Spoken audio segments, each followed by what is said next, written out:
y tronco encefálico gobierna todo nuestro sistema cerebral, todo nuestro sistema orgánico, todo nuestro sistema en sí, la economía, ¿no? Toda nuestra economía. Entonces, tiene tres acciones muy fundamentales, esenciales. Va a detectar los estímulos externos, los estímulos que vienen de la calle para afuera, llámese a través de los ojos, llámese a través del tacto, llámese a través del oído, llámese a través de cualquier estructura que nos pueda decir qué es lo que nosotros tenemos en este instante, ¿no? Detección de estímulos. Pero ese estímulo ahí nomás no queda, sino lo que pasa es que ese estímulo lo transmite información. Lo transmite información, lo entra y después lo vuelve a sacar, ¿no? ¿Ya? Y con eso se coordina completamente todas nuestras acciones, tanto internas como externas, ¿ya? Está formado entonces el sistema nervioso central por el encéfalo y la médula espinal. Las cubiertas que cubren el encéfalo, y tanto el encéfalo como la médula espinal, se llaman meninges, ¿ya? Meninges. Vamos a ver un poquito de estas meninges. Las meninges son cubiertas, acuérdense que después del cabello viene la piel, después de la piel, por debajo de la piel, ya viene un tejido subcutáneo, celular subcutáneo, que es la grasita, y de ahí viene el periósteo, del periósteo viene el hueso, del hueso ya vienen las duras, la dura madre, la pía madre y las aracnoides, ¿no? Que son membranas meninges, ¿ya? Entonces, las meninges son membranas que recubren el cerebro y la médula espinal. O sea, todo el sistema nervioso central, ¿ya? Entonces, todo este sistema, todo el neuroeje,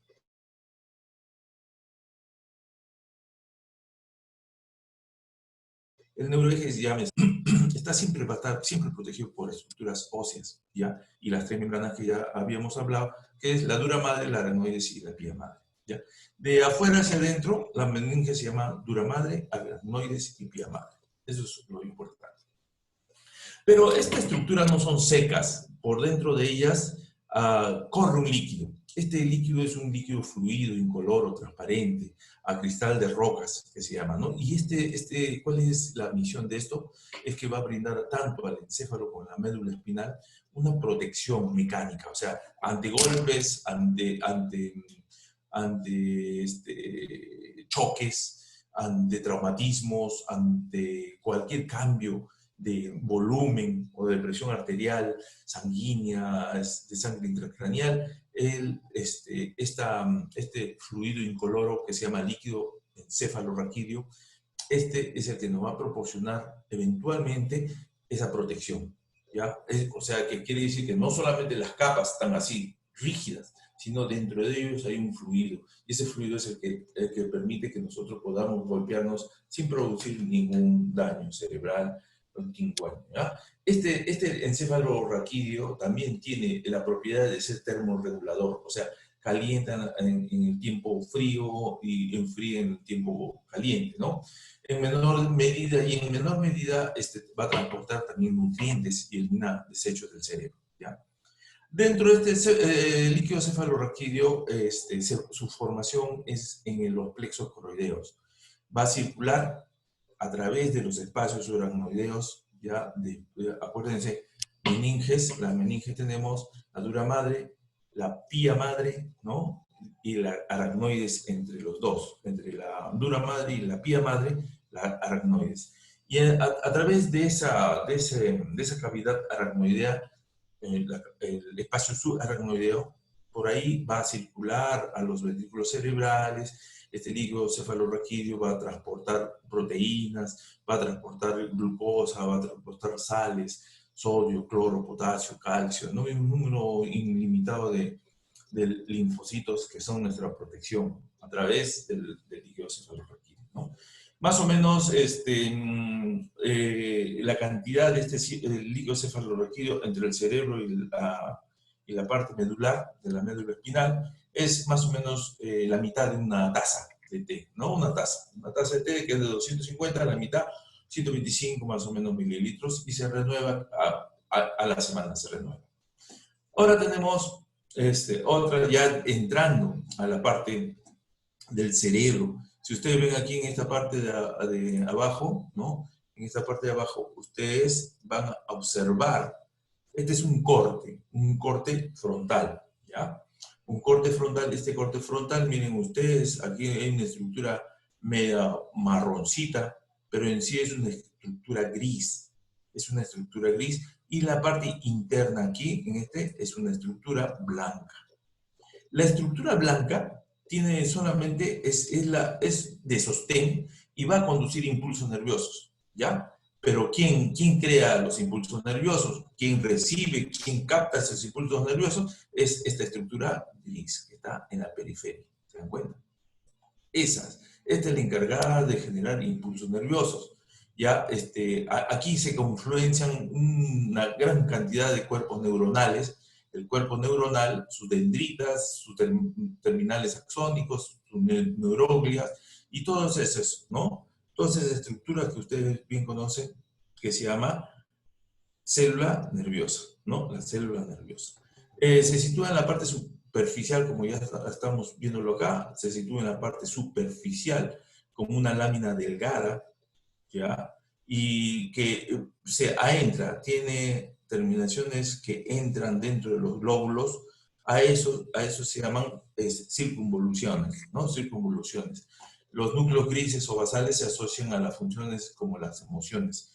Estos de acá que ustedes ven en el centro, ya no en la periferia, sino en el centro del cerebro, se llaman núcleos grises o basales. Son cuerpos neuronales que se agrupan en la base. Esta es la base, ¿no? Si ustedes ven acá, esta es la base del cerebro, la periferia del cerebro, ¿ya? Los núcleos grises van a estar en esta zona, ¿ya? Son cuerpos neuronales que se agrupan en esta base, en la base del cráneo, ¿no? Cuando los cuerpos neuronales se presentan fuera del sistema nervioso central, a eso se llama ya ganglios, ¿no? Eso ya a través de lo que nosotros nos referimos a la médula espinal, que son las que contienen los ganglios extracerebrales, ¿no? Entonces, aquí ya tenemos estas estructuras. Bueno, este es el encéfalo, ¿no? El encéfalo craneano, el encéfalo que se compone de tres partes. Uno que nosotros le llamamos telencéfalo, pero es encéfalo en sí.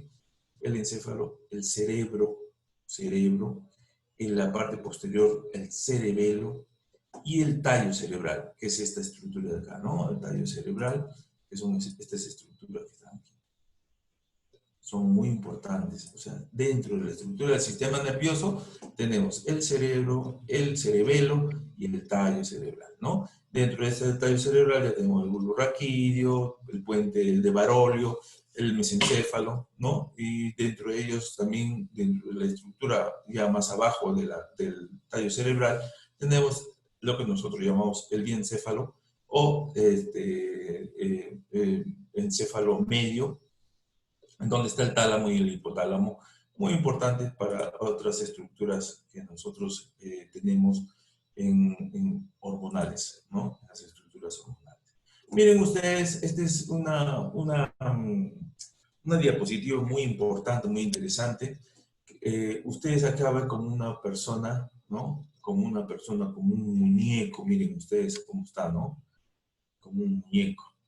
A este muñeco se llama homúnculo, homúnculo. ¿Y qué quiere decir este homúnculo? El homúnculo es una estructura en donde nos hace ver la cantidad de estructuras que gobiernan el cerebro. Por ejemplo, la mano, miren ustedes, la mano está aquí a esta altura del cerebro. Miren, y es una estructura de la mano que tiene largo, ¿no? ¿Qué quiere decir este homúnculo? El homúnculo es un muñeco que lo dibujaron los neurólogos allá por el siglo XV para demostrar que el cerebro tiene zonas del cuerpo que gobiernan. Por ejemplo, la parte que más gobierna el cerebro es la mano. Miren ustedes la mano, cómo es grande, en comparación del pie. Por eso quiere decir que la mano nosotros lo podemos mover en diferentes latitudes, ¿no? Podemos flexionar, deflexionar, hacer todas porque hay el homúnculo cerebral, dice que gobierna una gran cantidad de tejido cerebral y por lo tanto nosotros tenemos eso. Ahora, ¿qué pasa? ¿Qué pasa si es que a nosotros nos cortarían las manos? ¿Qué pasaría? Pasaría que mucha gente comienza a agrandar su homúnculo, y aumentar la zona de homúnculo de los pies. ¿Qué quiere decir? Que los pies van a tener esa misma habilidad que tenía la mano, pero ya en otra zona, ¿no? Según nosotros, la forma como hacemos que nuestro cuerpo, el hemisferio cerebral, ya lo capacite esa zona, ya capacite para que los pies que son así medias rígidas ya comienzan a mover mayor cantidad de funciones, ¿no? Tengan más movilidad en este caso.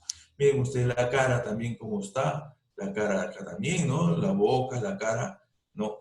Son zonas que el cerebro maneja, ¿no? Maneja ahí. La rodilla poca movilidad, ¿no? Aquí más o menos el hombro también poca movilidad, la mano siempre, la mano y las estructuras del brazo, antebrazo, sí lo tienen mayor cantidad, ¿ya?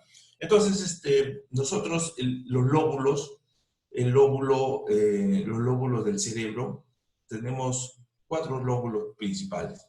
El lóbulo frontal, el lóbulo parietal, los lóbulos parietales a los costados, detrás del frontal, los lóbulos temporales a los costados por debajo del parietal, y el lóbulo occipital está en la parte posterior del hemisferio cerebral en contraposición con el lóbulo frontal. Acá más o menos las relaciones que tenemos: movimientos voluntarios, emociones, razonamiento, personalidad, pensamiento, el lóbulo frontal. A esto me hace acordar que hace años yo estuve viviendo en el Ecuador, y en el Ecuador comenzaron a hacer una serie de cirugías para los pacientes que eran eran agresivos sexualmente, ¿no? Incluso yo tuve un paciente que le habían hecho una lobectomía, le habían cortado de la parte frontal, le habían cortado el frontal. ¿Para qué? ¿Por qué? Porque esa persona era muy agresiva, sexualmente tenía una personalidad sexual que era agresiva 100%. Entonces le hicieron la operación y le cortaron el lóbulo frontal. ¿Cómo se llama? El paciente ya cayó en depresión, cayó ¿cómo se llama? Ya era una persona completamente inofensiva, ¿no? Entonces, pero tenía sus pensamientos, tenía su equilibrio, tenía sus estímulos auditivos, escuchaba, los estados de ánimo siempre eran deprimidos, tenía los estímulos táctiles, sentía el tacto, los gustos, el olfato, el auditivo, todo eso, ¿no? Pero ya la personalidad y las emociones se le bajó completamente, porque le cortaron ese lóbulo, el lóbulo temporal, el lóbulo frontal, perdón.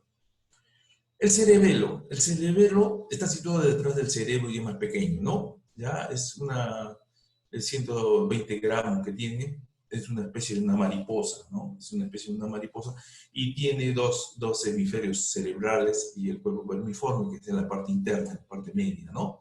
Miren ustedes, aquí está la parte vermiforme.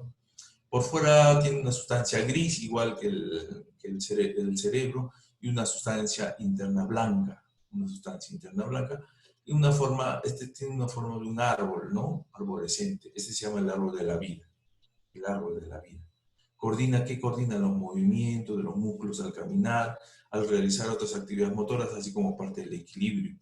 Este árbol de la vida, si nosotros recibimos un golpe, porque es justo debajo de la nuca, si nosotros recibimos un golpe importante ahí, nos va a hacer perder el equilibrio, casualmente porque coordina los movimientos de los músculos al caminar, ¿ya? Y al tener un golpe contundente en esa zona, se hace perder el equilibrio. Y hay patologías que también conllevan a la pérdida del equilibrio, como las ataxias, ¿no? Las ataxias que son patologías, patologías a nivel del cerebelo, ¿ya?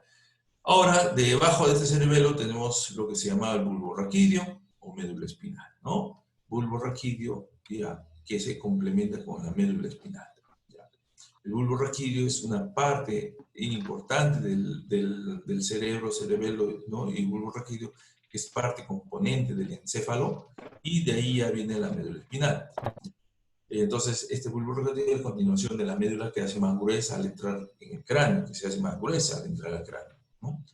Que regula la funcionamiento del corazón. Ojo, acá se regula el corazón, la frecuencia cardíaca, los músculos respiratorios, además de los movimientos de la masticación y la tos, estornudos, los vómitos y todo el sistema neurovegetativo también, ¿ya? Una lesión a este nivel, ya no del cerebelo, sino más abajo del bulbo raquídeo, puede provocar la muerte instantánea por paro cardiorrespiratorio, que es irreversible. Luego tenemos más abajo la médula espinal. La médula espinal es una prolongación del encéfalo, desde la parte de arriba hacia abajo, en una forma de un cordón, ¿no? Se extiende más o menos hasta la segunda vértebra lumbar, o sea, a nivel de la cintura, ¿ya? Y ahí se va a ramificar en una cola que le llaman la cola de caballo, ¿ya? Se aloja en la cavidad raquídea protegida por vértebras. Tiene más o menos, es de 43 a 45 centímetros de longitud, 1 centímetro de grosor. Eso también dependiendo del tamaño, de la talla de la persona, ¿no? Pero este es más o menos de una persona de 1,70 m, ¿no? 1,70 m es la longitud de 35 a 45 centímetros de longitud. Ahora vamos a ver el arco reflejo. El arco reflejo, ¿a qué se refiere el arco reflejo? Ustedes saben por anatomía y fisiología que han estudiado, se ha estudiado qué es el arco reflejo, ¿no? La unidad funcional que se produce como respuesta a los estímulos específicos recogidos de las neuronas sensoriales. ¿A esto qué quiere decir? Que las neuronas sensoriales, llámese, el calor, el tacto, la forma que nosotros captamos con nuestras manos, o con nuestros pies, o con nuestra rodilla, o cualquier parte de nuestro cuerpo, se va a producir un estímulo específico, y ese estímulo específico va a llegar a la médula espinal. Esa médula espinal va a ir al centro cerebral, y del centro cerebral va a bajar. Inmediatamente va a bajar como una respuesta. No sé, las alumnas que yo tuve, no sé si alguna de ellas estuvo en anatomía, yo les contaba de un amigo que yo tenía, que la parte externa del dedo se le murió, la parte sensitiva, ¿no? Él no sentía esa parte porque hubo un corte, y ese corte le cortó todo lo que es el sistema sensitivo.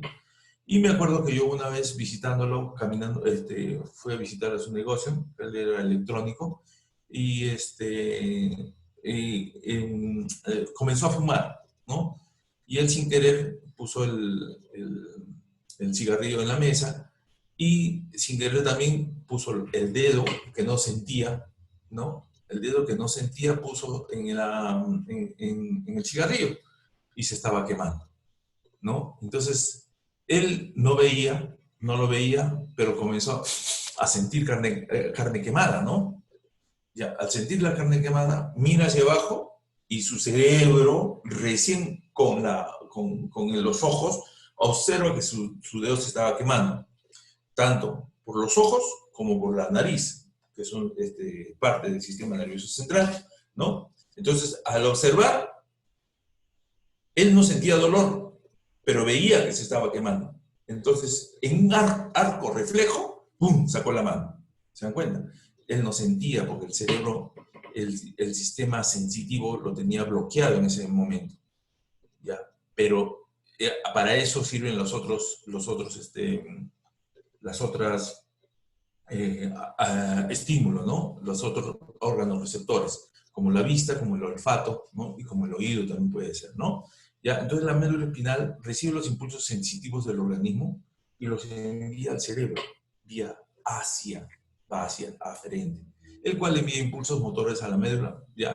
Y vía eferente hacia del cerebro, hacia el músculo, hace que ellas reciben y envían a los órganos a través de los nervios espinales la respuesta, el impulso motor, el impulso de retirar esa mano, ¿no?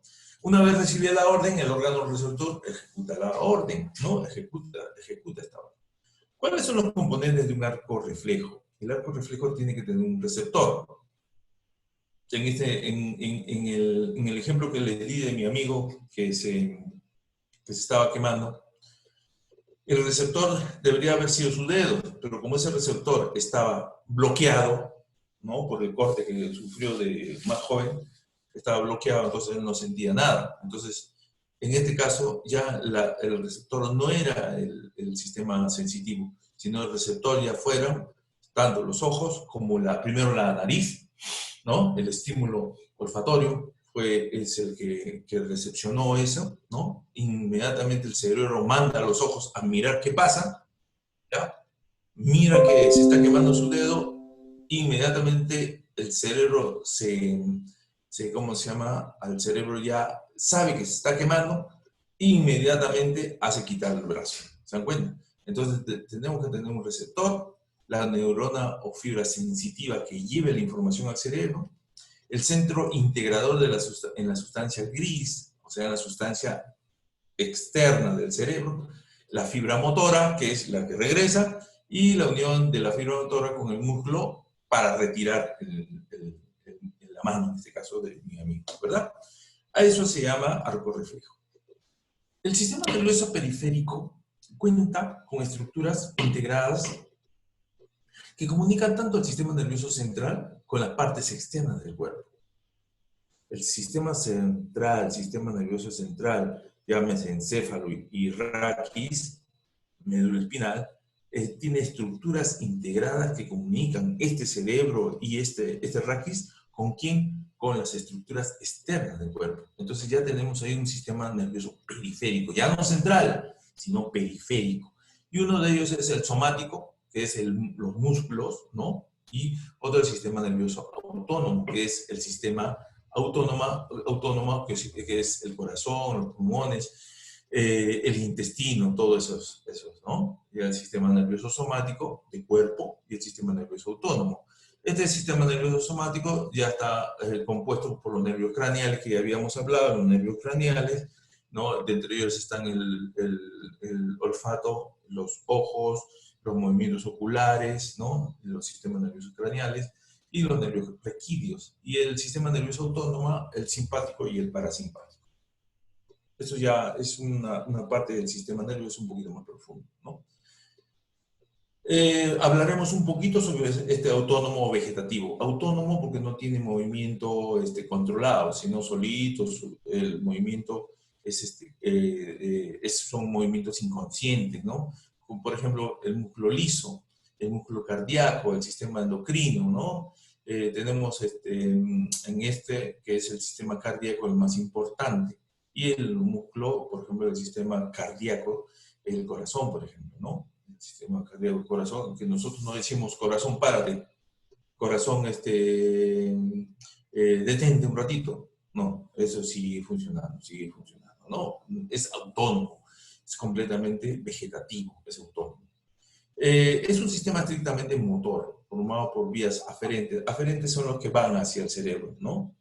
Aferentes son los que van hacia el cerebro y los eferentes son los que regresan del cerebro, ¿ya? Y está relacionado con el sistema somático, el sistema muscular, el sistema digestivo y el sistema, ¿cómo se llama? Motor, ¿no? Pero para que haya una comunicación entre el cerebro y la parte somática con la parte neurovegetativa, tiene que haber sinapsis. Sinapsis es una comunicación, ¿no? Sinapsis es una comunicación. Una comunicación, y esa comunicación tampoco es así nomás, sino esa comunicación tiene descargas químicas. Esas descargas químicas son las que van pasando de célula en célula, en célula, donde se origina una corriente eléctrica en la membrana antes, en la membrana presináptica y en la membrana postsináptica. Entonces, El estímulo viene aquí y el estímulo se va estimulando y se van estimulando todas las demás, ¿no? El impulso va corriendo desde el cerebro hasta la mano o de la mano hacia el cerebro, ¿no?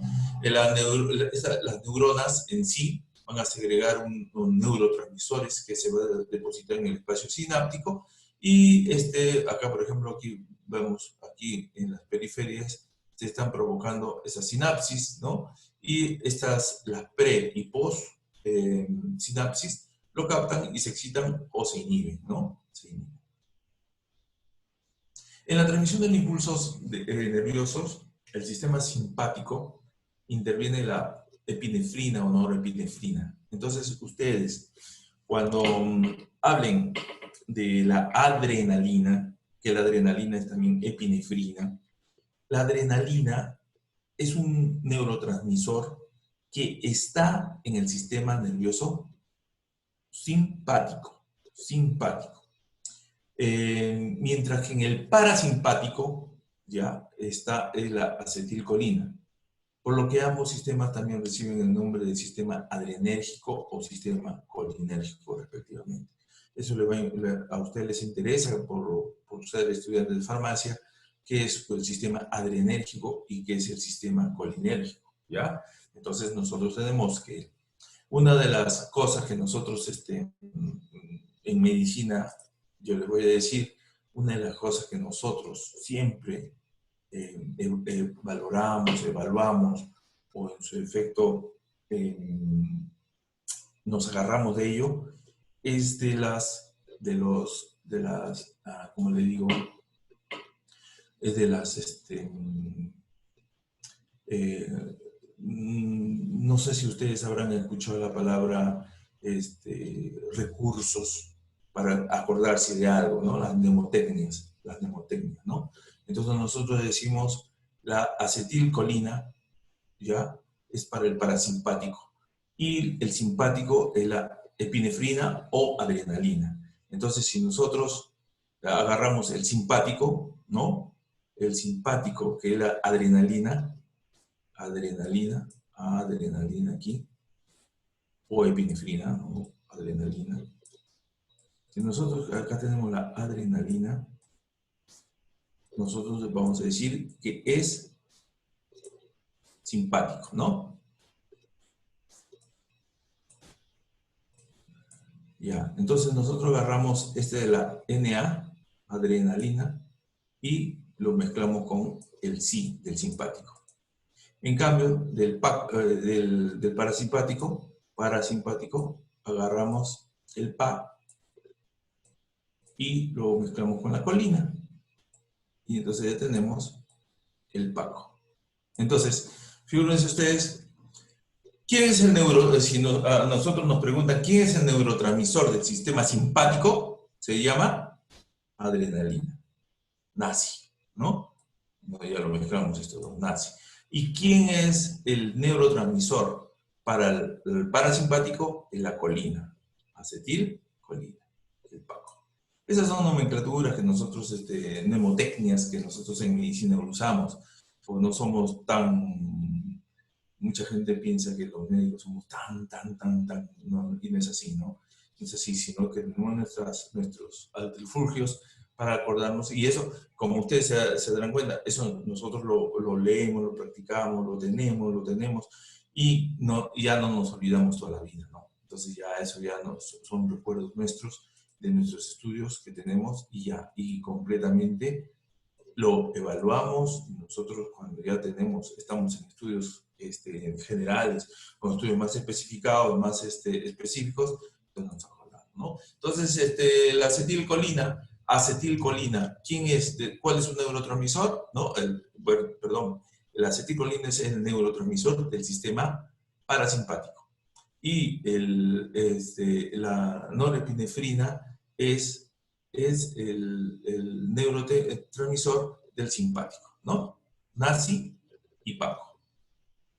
Bueno, agarraremos un poquito de semiología del sistema nervioso. Semiología, ¿qué quiere decir? Semiología, nosotros tenemos que tener parte del sistema nervioso como esquemas de de algunos dolores. Antes de llegar al trastorno del sistema neurológico especializado, como es el síndrome convulsivo, como es el accidente cerebrovascular, como son los traumatismos encefalocranianos, como son los trastornos del movimiento de las coreas, el Parkinson, todo eso, nosotros tenemos una semiología del sistema nervioso, que es el dolor, el calor, ¿no? Que son cefaleas, que es el dolor neuropático y todas esas cosas, ¿ya?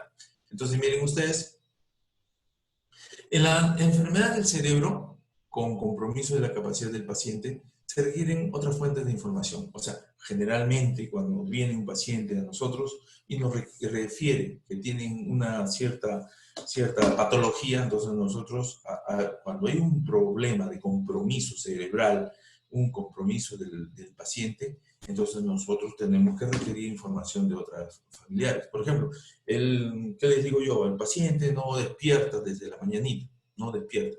Entonces el paciente no va a decir, sí, señor, sí, doctor, yo no despierto, ¿no? No. Tiene que tener siempre la compañía de otra persona, la cual nos va a dar va a ser nuestra fuente de información. Si nosotros agarramos anamnesis, es preguntar, ¿no? El preguntar al paciente o preguntar a la persona que está acompañando cómo es el dolor. El dolor tiene características, ¿ah? El dolor, cómo se irradia. El dolor no solamente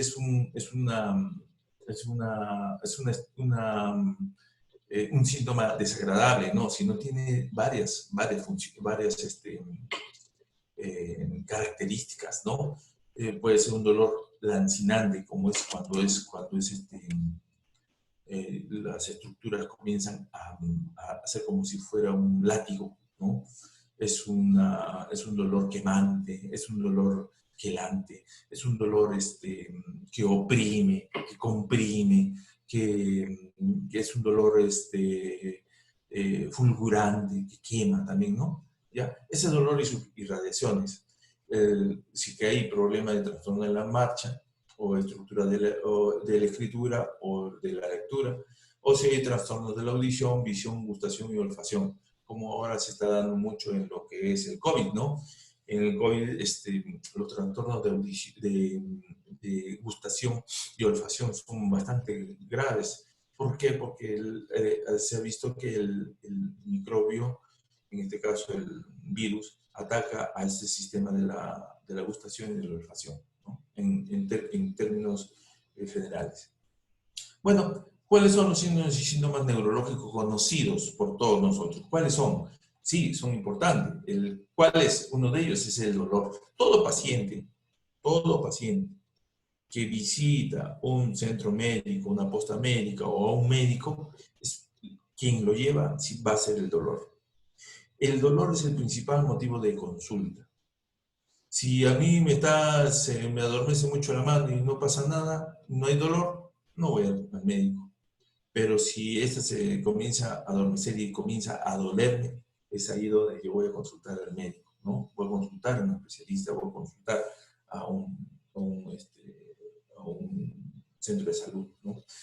Entonces, para esto, siempre nosotros cuando consideramos, hay que considerar el tiempo en donde comienza, dura, y en qué circunstancias se alivian o en qué circunstancias se aumentan ese dolor, ¿no? Entonces, de acuerdo a las características, vamos a distinguir, miren ustedes, el dolor neurítico. El dolor neurítico es un dolor vivo, intenso, quema, persiste, ¿no? Con la sensación de quemazón que le estaba diciendo ya. Se aumenta por los actos motores, por la atracción del tronco nervioso, el dolor que sobrepone al trayecto del nervio periférico. Miren ustedes aquí un balano prepucial, en donde ahí esta estructura en sí son estructuras quelantes, que queman, ¿ya? Tipo sensación ardor. Miren ustedes aquí también en la parte posterior que este es un herpes zóster, ¿no? Este es un herpes zóster, también el dolor es neuropático, quema, arde, es fulgurante. El dolor plexual, el dolor que es un dolor que se irradia y difunde del foco al resto del miembro. Es la lumbociática, por ejemplo, ¿no? Comienza el dolor aquí en la lumbar y se irradia hacia la parte posterior. A ese dolor se llama dolor plexual o dolor de lumbociática. Igualmente, el dolor del hombro. El dolor del hombro hacia atrás o hacia la parte lateral del brazo, ¿no? Llámese, puede ser por un problema de síndrome manguito rotatorio o un síndrome de un foco neuropático, que es el que irradia ese dolor, ¿no? El dolor radicular ya se llama al dolor que nosotros tenemos de la columna. Puede ser tanto de la columna cervical, de la columna dorsal o con la columna lumbar. Es un intenso de aparición brusca que se produce por compresión del nervio raquídeo, ¿ya? Nervio radicular a nivel de la columna, como ya le había dicho, cervical, dorsal o lumbar, ¿no? Pero este dolor lo que hace es que irradia a las zonas cutáneas, ¿no? O con más frecuencia, y con frecuencia bilateral de los dos lados, ¿no? Se incrementa ante los esfuerzos de tos o, en su efecto, la defecación. Hay otro de los dolores, es un dolor, el dolor psicógeno. Nos han dicho y nos han hablado persistentemente que el dolor psicógeno es uno de los dolores más intensos que puede haber, donde no se encuentra causa orgánica. Aquí este dolor psicógeno es dolor, muchos le dicen como dolor del alma también, ¿no? Acuérdense ustedes que nosotros somos cuerpo, alma y espíritu, ¿verdad? Ese es nuestro sistema integral. El dolor es psicosomático. El dolor es psicosomático. Empieza en el cerebro como un dolor. Si ustedes, les invito a algunos de ustedes alguna vez, cuando hace mucha calor, ustedes, para mitigar esa calor, ustedes hagan una influencia en ustedes mismas diciendo, tengo frío, tengo frío, tengo frío, tengo frío, tengo frío, tengo frío, tengo frío. Y van a ver que esa causa psicógena, esa causa psicógena de su cerebro va a ir, ¿no?, en contra de ustedes y van a sentir frío en vez de sentir calor ante el sol. Son percepciones psicógenas las que tenemos nosotros pendientes de nuestro problema somático, ¿no? Por eso que se llama, toda enfermedad es psicosomática. Psico de mente, somático del cuerpo. ¿Ya? Entonces, en este dolor psicógeno, que es propiamente psicógena, no encuentran causa orgánica, pero hay dolor, hay dolor. Las diestesias, ¿no?, o disestesias, son alteraciones de la percepción, ¿no?, espontáneas, sin estímulo de sensación diversas, tales como hormigueo, escozor, descargas eléctricas, hormigueo. A eso se llama disestesias, ¿no? Parestesias también, ¿no? Hormigueo, escozor, descargas eléctricas. El paciente, bueno, acá es un paciente un poquito ya tirado de los pelos, en donde quiere hasta cortarse el lengua porque no lo siente, ¿no? No hay percepción espontánea del estímulo, ¿no? A mucha gente que ustedes vayan a conocer, que han pasado por el COVID, van a encontrar ustedes que estas pacientes han tenido este hormigueo, esta sensación de no sentir el sabor, ¿no? No sé, incluso hay algunos que han sentido descargas eléctricas. Son las famosas disestesias o parestesias. Este es de las parestesias, ¿se dan cuenta? Alteración de la sensación que se manifiesta como adormecimiento y calambres. Acá había hormigueo, ¿no? Escozor, hormigueo, sensación de descarga eléctrica, ¿no? Ya, alteraciones que se manifiestan, adormecimientos y o calambres. Calambres, ¿ya? Disestesias y parestesias. Bueno, acá tenemos pacientes que han tenido parálisis, la famosa parálisis de Bell, ¿no? Parálisis faciales. ¿Por qué se produce esto, no? Porque miren ustedes, en la parte de aquí de la cara, aquí en la parte de la cara, tenemos nervios. Hay un nervio que se llama nervio facial, y el nervio facial viene así. Entonces vamos a ver los nervios por los dos lados, ¿ya? Este es un nervio que viene de aquí, de la estructura posterior, hacia adelante. ¿Se dan cuenta? Estos dos nervios son iguales, son nervios faciales, el séptimo par craneal. Y este nervio facial, ¿qué hace? Que si este se contrae, este también se contrae. Los dos se contraen, los dos se contraen. Aquí este es el nervio que se contrae Este es el nervio que se contrae en la parte izquierda de esta paciente y el otro se contrae en la parte derecha de la paciente. Y por lo tanto, a los dos, al estar contraídos, las estructuras están normales. O sea, hay aquí, acá en esta zona de la parte de la fémina, aquí de la paciente, las dos estructuras están contrayéndose en un tono normal. En un tono normal. ¿Qué es lo que pasa cuando esta de acá o esta de acá se paraliza? Vamos a ver aquí. Este ya no hace esfuerzo, porque se paraliza el nervio. Al paralizarse el nervio, esto está en tono, o sea, tiene su tono, tiene su fuerza, y por lo tanto todo lo que ven de la mitad para la derecha, todos se van a ir para allá. ¿Se dan cuenta? ¿Por qué? Porque el músculo, el nervio y todo está bien. En cambio, este es el que se paraliza. El lado izquierdo es el que está paralizando en este momento.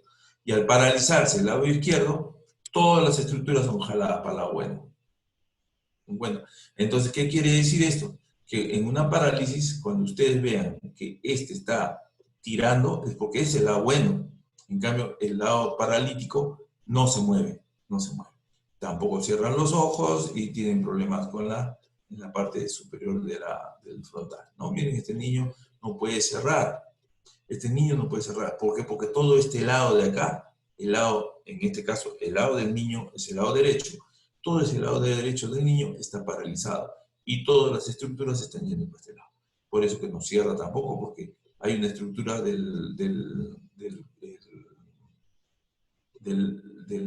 ¿cómo se llama? Del nervio facial que también abarca todo lo que es el párpado superior. ¿Ve? Por eso es la abolición o pérdida del movimiento voluntario del nervio facial en este caso, del nervio facial.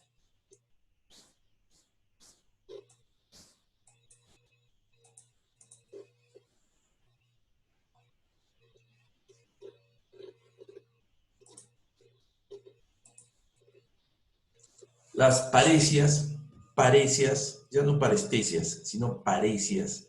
La paresia es la disminución de la fuerza con conservación de la motilidad. ¿Qué quiere decir? Que no tiene fuerza, pero sí mueve el miembro superior o el miembro inferior.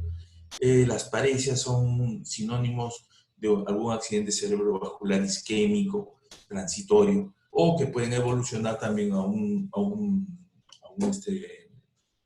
pueden evolucionar a un problema de mayor alcance, ¿no? Pueden ser. Miren ustedes aquí, este es lo normal que debería haber, ¿ya? Nosotros cuando hacemos la epidemiología nerviosa, hacemos que el paciente cierre los ojos y estire las manos. La paciente que no tiene fuerza en la mano va a comenzar a tirar, va a comenzar a bajar. Ella sin darse cuenta que está bajando su brazo. En cambio, este brazo que está aquí, el brazo izquierdo, está normal, pero este ya va perdiendo la fuerza, va disminuyendo la fuerza de conservación de la motilidad. Ahora también tenemos lo que son las cefaleas, los dolores de cabeza, dolores molestosos, molestias localizadas en cualquier parte de la cabeza, ¿no? En los diferentes tejidos de la cavidad craneana. Puede ser en la parte frontal, puede ser en la parte parietal, puede ser en la parte occipital o puede ser en la parte temporal también, ¿no? Ya en las estructuras que lo unen a la base del cráneo, los músculos, los vasos sanguíneos que rodean el cuero cabelludo, cara y cuello, ¿no? Las cefaleas en sí no tienen una repercusión de una cronicidad. Pero cuando esas cefaleas se hacen más pronunciadas y según el tiempo, entonces ya se comienzan a tener cronicidad. Las cefaleas generalmente son por algún problema de otra patología adyacente, ¿ya? Y esta patología adyacente, o sea, ¿qué quiere decir? Que yo puedo tener, por ejemplo, hipertensión, ¿no? Presión alta. Entonces, esa presión alta hace que mi cerebro tenga esa molestia localizada en cualquier parte porque la presión arterial ha subido. Esas son las cefaleas que nosotros tenemos y que pueden repercutir en el sistema nervioso central. Ahora, estas cefaleas pueden ser orgánicas funcionales, psicógenas o constitucionales. Aquí vamos a ver cada una de ellas, orgánicas. ¿Cómo así orgánicas? Cuando nosotros hablamos de una cefalea, de un dolor, de una presión intracraneal, como ya les había dicho antes, una presión intracraneal, porque se sube la presión, la presión sanguínea, o porque hay procesos inflamatorios, o porque hay tumores que están ocupando espacio. Acuérdense, miren ustedes que este cerebro de acá, tiene estructuras duras, ¿no? Hueso. Cuando hay una inflamación interna por un tumor o por un derrame cerebral, entonces esto va a comprimir al cerebro. Va a comprimir tanto al cerebro que va a aparecer estos dolores, ¿no? Es un dolor orgánico. Es por un procesos tumorales, por procesos inflamatorios, ¿no? Ya llámese gliomas, que son tumores de la glía, llámese aneurisma, que son vasculares que se pueden romper, llámese quistes, llámese hematoma subdural, ¿no? Hematoma subdural debajo de la dura madre, ¿no? Subdural, debajo de la dura madre, por encima de la pía madre, ¿no? O de la aracnoides, depende. Estas son las orgánicas, o sea, por una tumoración, ¿no? Por una tumoración, por algo que ocupa un espacio. En cambio, las funcionales, ya, es en el cerebro sano, ¿no? El cerebro sano puede reaccionar a diferentes estímulos, ¿no? Estímulos como los hereditarios de la personalidad, la migraña, cefalea vasomotora.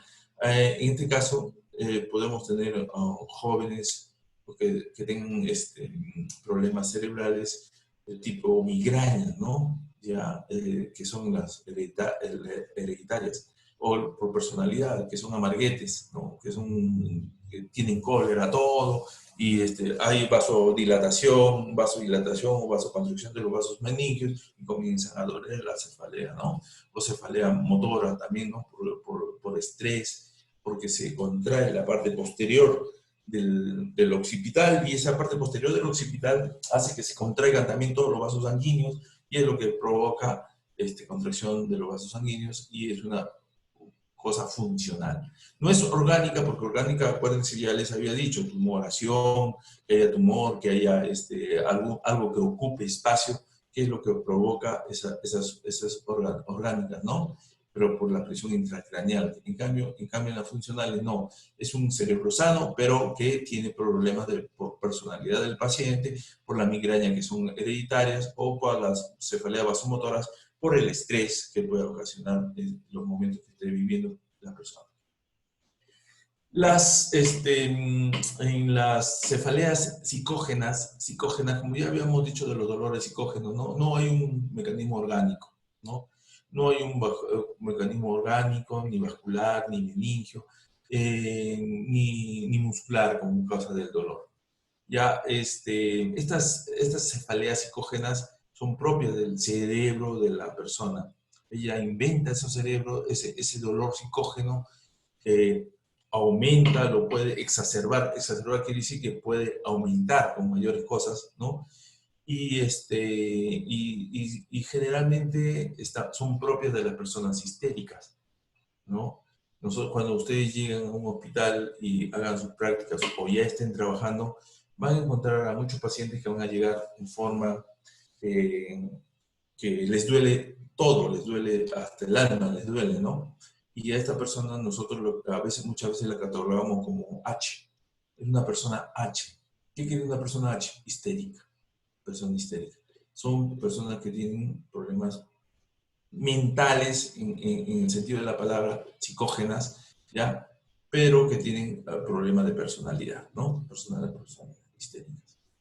Y las famosas constitucionales, ¿ya? ¿Por qué? Porque nosotros, si mal no recordamos, hay mucha gente que tiene el dolor, la percepción del dolor mucho más alta que la percepción del dolor de otras personas. ¿Qué quiere decir esto?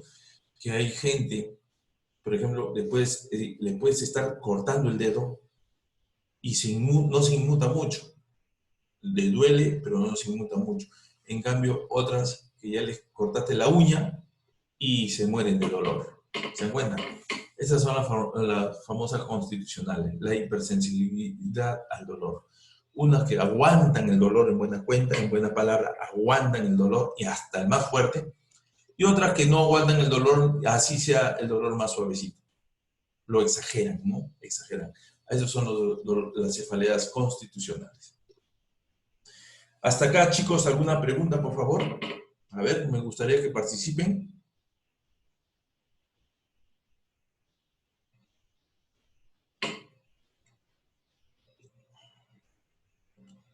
¿Alguna participación?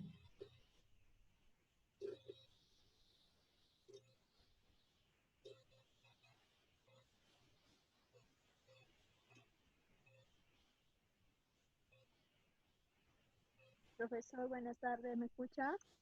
Hola, hija, sí, estoy escuchando, sí, te escucho. Profesor, quería consultar una cosa. Okay. Quiero contar una experiencia. La otra vez me he caído y digo, Tampoco conozco.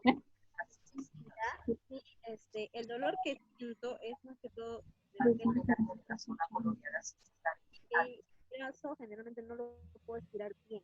Eso se debe a que a la inflamación que tenga en el brazo, eso posteriormente lo voy a poder, o sea, mi brazo se va a poder estirar bien o se va a quedar así.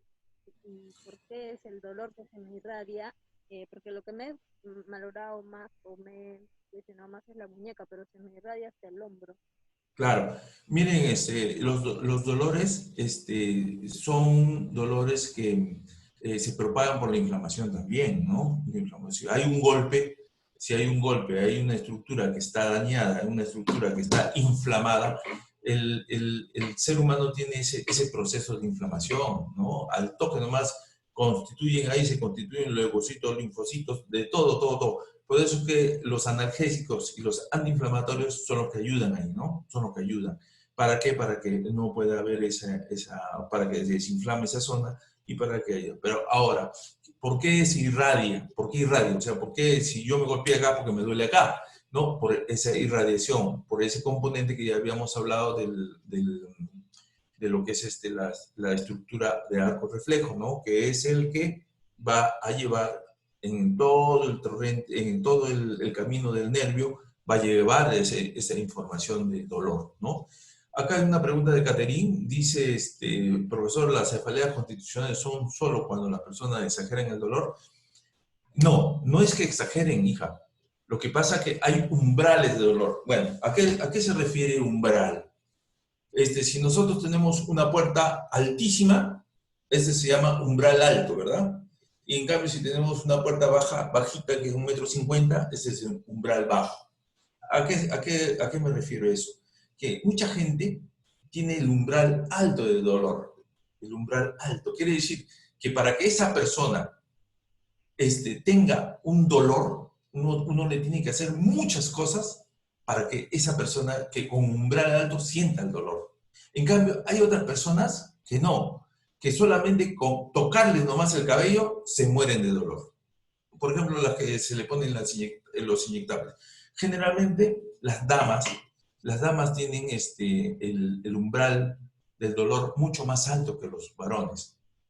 Por lo tanto, si nosotros le ponemos una inyección a una dama, o llámese penicilina, llámese benzatínica, que es uno de los que duelen mucho, o las ceftriaxonas, que son de marca genérica, son las que duelen intensamente, ¿ya? Pero si esa persona ya es constitucionalmente con umbral bajo, como son los hombres, entonces a esa persona el dolor es tan intenso que van a cojear, incluso van a cojear hasta 2 o 3 días.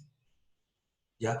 Igualito es la cefalea constitucional. La cefalea constitucional es donde el paciente puede estar tranquilo, puede estar otro, pero el grado de histerismo, el grado de histeria que pueda tener es tanto que inmediatamente ya hay un dolor exagerado. Es un dolor exagerado, ¿no? A eso se llama el umbral del dolor también, ¿no?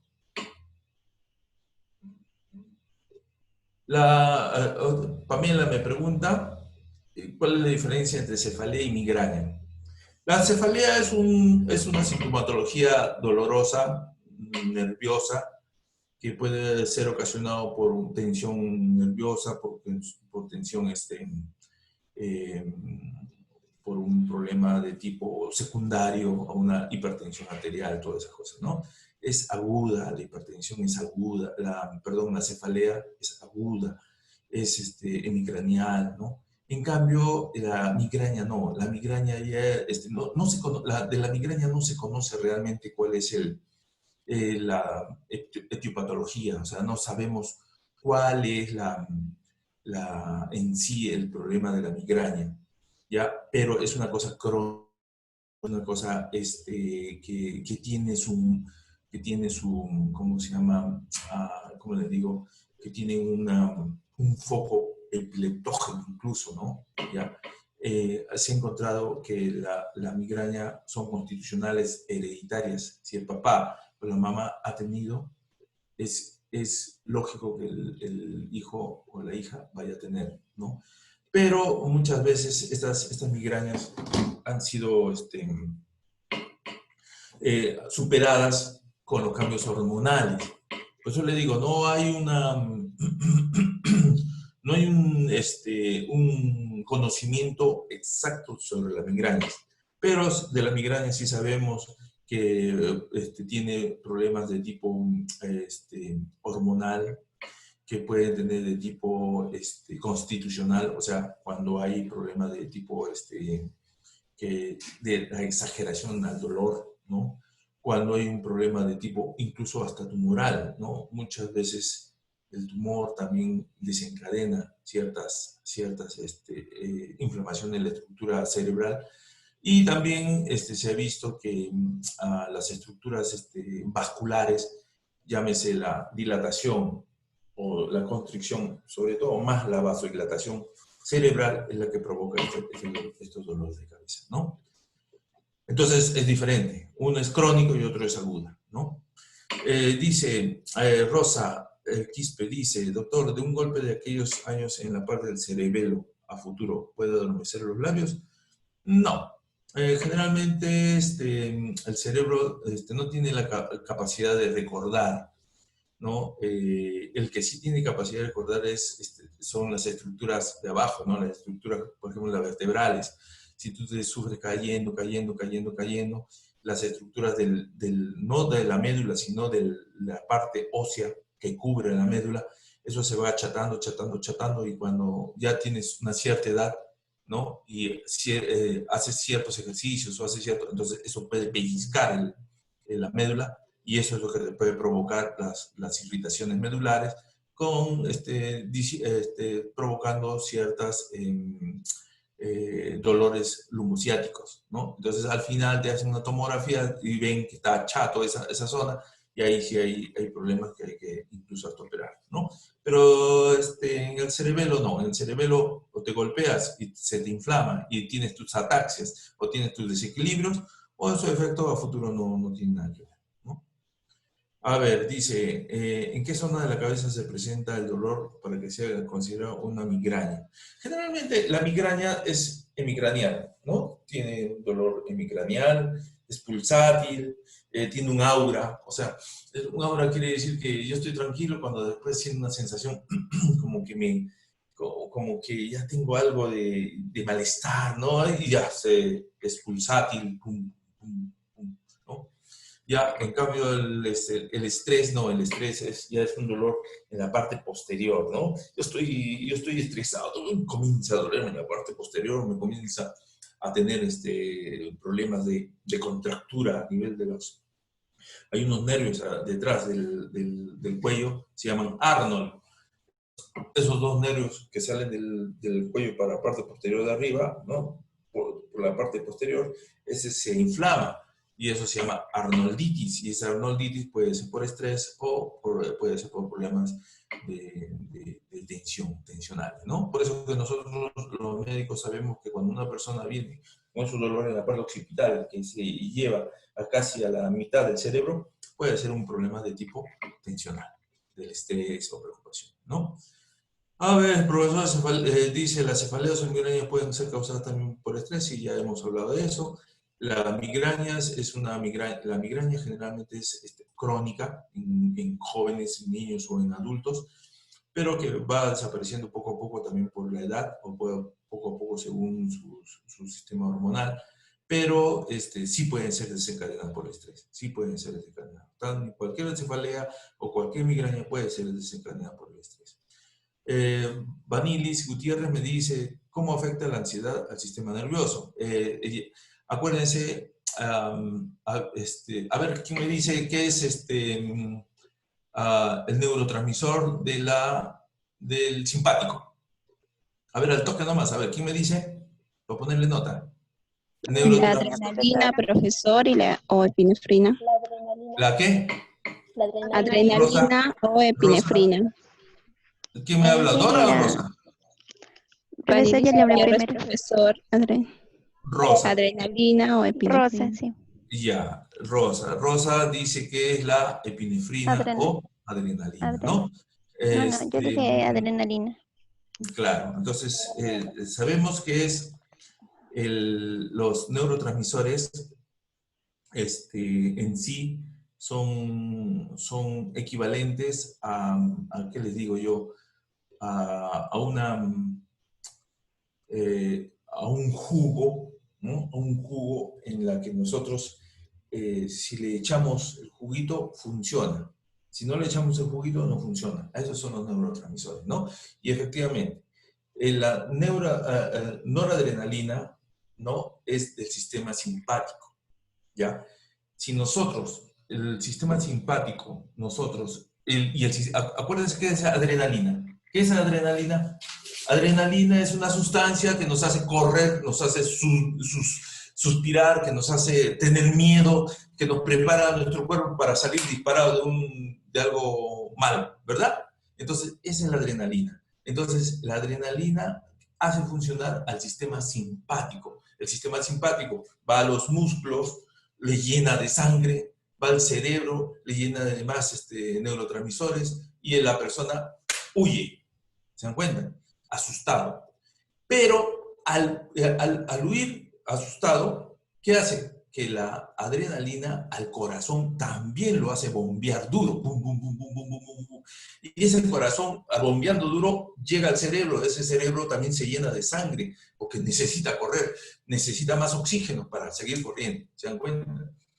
Entonces, ¿qué es lo que pasa? Esa forma de la adrenalina provoca dolor de cabeza, provoca cefaleas, provoca por la ansiedad, ¿no? La ansiedad al sistema nervioso provoca mayor cantidad de sustancias neurotransmisores, en este caso la adrenalina, no la adrenalina. ¿Se dan cuenta? Por eso es que es el dolor de cabeza, ¿no? Luego tenemos Catherine que me dice, profesor, cuando una persona se preocupa o tiene mucho estrés puede paralizarse un lado de su cuerpo. Ese también es parte, ¿no? El estrés, la preocupación, la ansiedad, la angustia puede provocar adormecimiento por adormecimiento de la parte facial. No porque se muera, no porque se paralice definitivamente, pero sí puede provocar una cierta parálisis. Esa cierta parálisis puede provocar la adormecimiento de esa zona.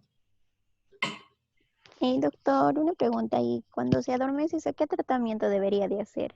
Uno, desestresarse. Dos, ver si es que según la edad, ¿no? Si es un joven no tiene por qué tener ningún problema, pero si es una persona mayor de 40 años, sí puede tener algún problema de hipertensión.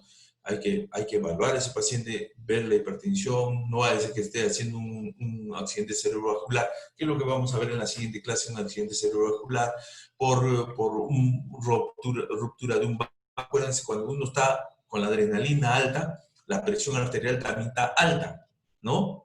Está alta, y entonces al subir la presión arterial, cualquier vasito a nivel cerebral puede romperse, y ese rompimiento ya ocasiona un derrame cerebral, y ese derrame cerebral provoca un accidente cerebrovascular, y ese accidente cerebrovascular va a provocar la hemiparesia o hemianestesia, ¿no? ¿Ya? Eso es toda una consecuencia de la de la parálisis, ¿no? Dice Catherine otra vez, Catherine dice, profesor, cuando una persona se preocupa o tiene mucho estrés, puede paralizarse a un lado. Sí, eso ya hemos hablado, ¿no? Profesor, yo escuché un caso de una señora mayor que por estar con preocupación y estrés decía que sentía como corrientazos cerca de la oreja y eran fuertes. Ese es el nervio facial. El nervio facial comienza desde acá atrás. Viene por acá atrás, viene por acá, viene con está por delante del oído, ¿no? Viene toda esta zona, inerva toda esta zona, inerva todo por encima del párpado y encima de la frente. ¿Qué es lo que pasa si se para por el nervio? El nervio también está aquí detrás de los músculos, ¿no? Y los músculos, cuando están contracturados, el músculo se contractura tanto que aprieta ese nervio, ¿se encuentra? Aprieta ese nervio. Por eso que los médicos a veces damos para la contractura muscular. Suelta la contractura muscular y listo, se termina el asunto. Pero podemos dar solamente para el dolor. Pero ese nervio está ahí contracturado. Ese músculo está contracturado que al nervio lo tiene prisionero, ¿no? Entonces, mientras nosotros le podemos dar analgésicos, antiinflamatorios, pero ese nervio, mientras no deje de estar contracturado, va a seguir doliendo. Y por lo tanto se le da antiespasmódicos y contractura muscular, ¿no? ¿Qué dice? Se inyectó vitaminas, tiamina, piroxina, cianocobalina. ¿Eso ayudará? Sí puede ayudar. Todo lo que es vitamina B12, lo que pasa es que el complejo B, B1, B6 y B12, que es la tiamina, la piroxina y la cianocobalamina, recubren el sistema nervioso. El sistema nervioso central, todos los nervios periféricos lo protegen. Y a veces es como las corrientes de luz, ¿no? Si está peladito te puede pasar corriente, ¿no? Ese es igualito. Entonces, ¿qué hacen estas vitaminas? Protegen al nervio, ya lo protegen, le dan una cubierta periférica al sistema nervioso, ¿no? Y eso generalmente es así, ¿no? Las cefaleas pueden ser, eso depende, ¿eh? Pregunta si alguien tiene cefalea, es recomendable consumir medicamentos. Eso depende. Si es psicógena, solamente hablarle y tranquilizarle al paciente, no pasa nada. Si es migrañosa, ya hay que darle el cierto tratamiento, ¿no? Si es una cefalea por estrés, ¿no? También se le puede dar un relajante y se le puede dar un antiinflamatorio, un analgésico, y con eso está más tranquila. Pero generalmente la gran mayoría son psicógenas, ¿no? Ya les he dicho que cuando son psicógenas pueden provocar que todo el desequilibrio del sistema nervioso se venga abajo, ¿no? Entonces hay un desequilibrio completo y todo puede hasta puede morirse esa paciente, ¿no? Esa paciente, he visto pacientes que han llegado a morirse solamente por tener la idea de que se va a morir, ¿no? Sí, me voy a morir, me muero y se muere, ¿no? Se muere realmente. El cerebro, para que ustedes tengan una idea, el cerebro es una de las estructuras, no es una, sino es la estructura más importante de nuestro cuerpo. Tiene a los riñones, tiene el corazón, tiene a los pulmones que apoyan, pero la estructura importante y por lo cual todo su organismo se trabaja es para el cerebro. Si ustedes no toman sus alimentos y están ahí que quieren adelgazar y no toman sus alimentos, su desayuno, su almuerzo, su cena, ¿qué es lo que pasa? Que el cerebro se siente aislado, el cerebro no tiene la alimentación adecuada, no tiene el oxígeno adecuado, no tiene los nutrientes adecuados. Entonces lo que va a ocurrir es que el cerebro va a comenzar a apagarse, ¿no? Porque necesita para su sistema metabólico, necesita nutrientes. Y como no hay, entonces el paciente, el cerebro lo que quiere es que llegue más sangre con nutrientes. Entonces, ¿qué hace? Al paciente que está parado, lo echa. Sin querer, ustedes se desmayan, y para que el retorno de la sangre de los pies vayan al cerebro y alimenten a ese cerebro. Ese es el desmayo. El desmayo es porque el cerebro necesita alimentación, necesita nutrientes, necesita oxígeno, y al no encontrar eso, hace que la paciente se eche. Al echarse es que se desmaya, ¿no? Y allí le llegan los medicamentos, ¿no? Aparte de los analgésicos, se puede tratar para la parálisis. Ya, hay medicamentos que se utilizan para la parálisis, pero ya eso ya es ya más, ya entra al rubro de la especialidad médica, ¿no? Donde tiene que estar sí o sí, eh, ¿cómo se llama? Está siendo evaluado por un médico para evitar complicaciones mayores, ¿no? Que puede ser, como les digo, un TIA, un accidente transitorio isquémico o un accidente cerebrovascular, ¿no? Eso ya es a nivel facultativo. No solamente dar vitaminas, sino ya dar un tratamiento más profundo, ¿no? Pamela Yerlarque dice, ¿cuál es el principal sistema que se encarga de regular la temperatura? Ya, eso habíamos visto en el bulbo raquídeo, ¿no? En el bulbo raquídeo, ahí a ese nivel es donde se suscitan todo, tanto el de la respiración, como el sistema cardíaco, como el sistema digestivo, como el sistema cardiovascular, ¿no? A ese nivel, a nivel del tronco cerebral, en el tronco cerebral, es ahí donde ¿cómo se llama? Se suscitan el sistema respiratorio, cardíaco, todo. Entonces, ¿qué es lo que pasa?